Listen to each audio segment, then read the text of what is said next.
क्रोध मानव जीवन का एक ऐसा भाव है जिसे यदि नियंत्रण न किया जाए तो ये विनाश का कारण बन सकता है। ये भाव हर इंसान के अंदर होता है, परंतु इसकी प्रबंधन ही ये तय करता है कि ये हमारी जिंदगी में कितनी हानि या कितनी लाभ पहुंचाता है। क्रोध का मूल हमारे मन में छिपी किसी न किसी असंतोष या असंतुलन में होता है। ये असंतोष तब उत्पन्न होता है जब हमारी इच्छाएं, आकांक्षाएं या उम्मीद पूरी नहीं होती।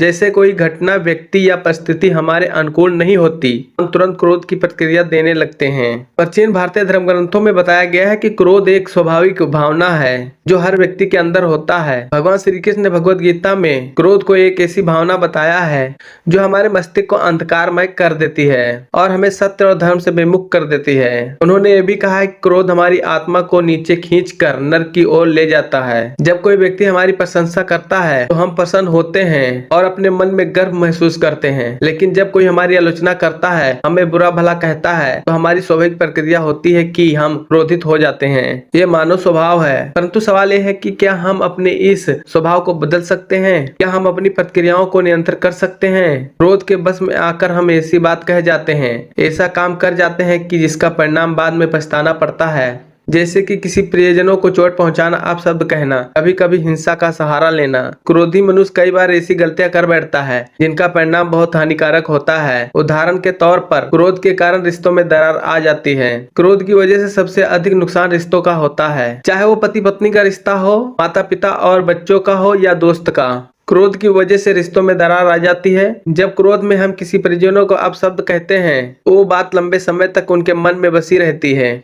भले ही हम माफी मांग लें, लेकिन जो दर्द हमने दिया है वो हमेशा याद रहता है। क्रोध का प्रभाव हमारे स्वास्थ्य पर भी पड़ता है। क्रोध का सीधा असर हमारे शारीरिक, मानसिक और स्वास्थ्य पर पड़ता है। क्रोध के समय हमारा रक्तचाप बढ़ जाता है, हृदय की धड़कन बढ़ जाती है और मानसिक तनाव बढ़ता है। लंबे समय तक क्रोध करने वाले हृदय रोग, उच्च रक्तचाप और मानसिक समस्याओं का शिकार हो सकते हैं। क्रोध हमारे इम्यून सिस्टम को कमजोर करता है और हमें बीमारियों के प्रति संवेदनशील बनाता है। क्रोध में हर निर्णय विनाशकारी होता है। क्रोध में लिया गया कोई भी निर्णय अक्सर गलत साबित होता है। जब हम क्रोधित होते हैं तो हमारी तर्क शक्ति बंद पड़ जाती है। हम सही गलत के बीच का अंतर नहीं समझ पाते। इसी कारण जल्दबाजी में हम ऐसे निर्णय लेते हैं जिसका असर लंबे समय तक होता है। कई बार क्रोध के कारण लोग हिंसक हो जाते हैं और समाज में अपराध बढ़ता है। क्रोध से आत्मा में संयम की कमी होती है। क्रोध में व्यक्ति अपना आत्म संयम खो देता है। उसे भी याद नहीं रहता कि वो किससे और क्यों क्रोधित हो रहा है। कई बार वो किसी कारण के दूसरों के ऊपर क्रोधित हो जाता है। न किया जाए, आत्म संयम की कमी प्रतिष्ठा और आत्मसम्मान को प्रभावित करती है। क्रोध का प्रमुख कारण हमारी उम्मीदों और इच्छाएं।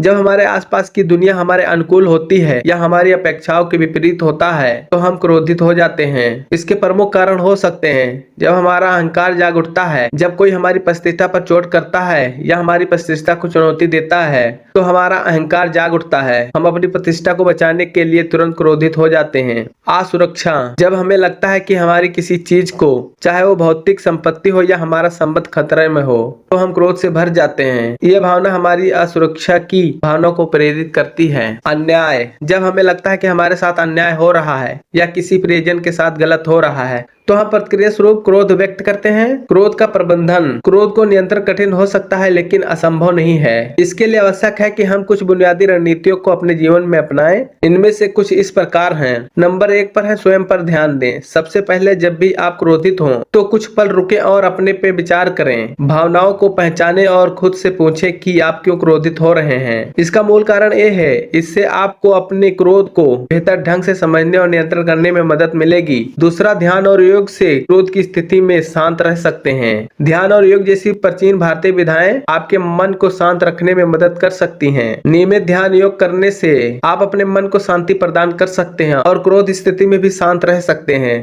तीसरा, सकारात्मक सोच, जब भी आप किसी नकारात्मक परिस्थिति का सामना करें तो उससे सकारात्मक पक्ष देने की कोशिश करें। यह आपके मन की स्थिति को बदल सकता है और आपको क्रोध के स्थान पर शांति और समाधान की दिशा में ले जा सकता है।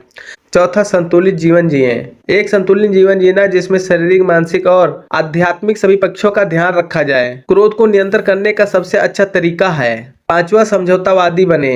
कई बार जीवन में समझौता करना आवश्यक होता है। हर परिस्थिति हमारे अनुसार नहीं हो सकती, इसीलिए जब स्थिति हमारे अनुकूल हो तो उसे सहजता से स्वीकार करने की कला विकसित करें। आध्यात्मिक दृष्टिकोण। भारतीय दर्शन में क्रोध को रजोगुण का परिणाम माना गया है। ये मनुष्य के भीतर की अशांति और असंतोष को व्यक्त करता है। जब व्यक्ति इस गुण को नियंत्रण करने में असमर्थ हो जाता है तो उसका मन और बुद्धि दोनों पराधीन हो जाती हैं। यही कारण है कि भगवत गीता में भगवान श्री कृष्ण ने क्रोध को नरक का द्वार बताया है। उनका मानना था कि क्रोध मनुष्य के पतन का कारण बनता है और उसे अधर्म की राह पर ले जाता है। भगवत गीता के 16 अध्याय में भगवान श्री कृष्ण ने क्रोध को मानव के 3 प्रमुख शत्रुओं में से एक बताया है।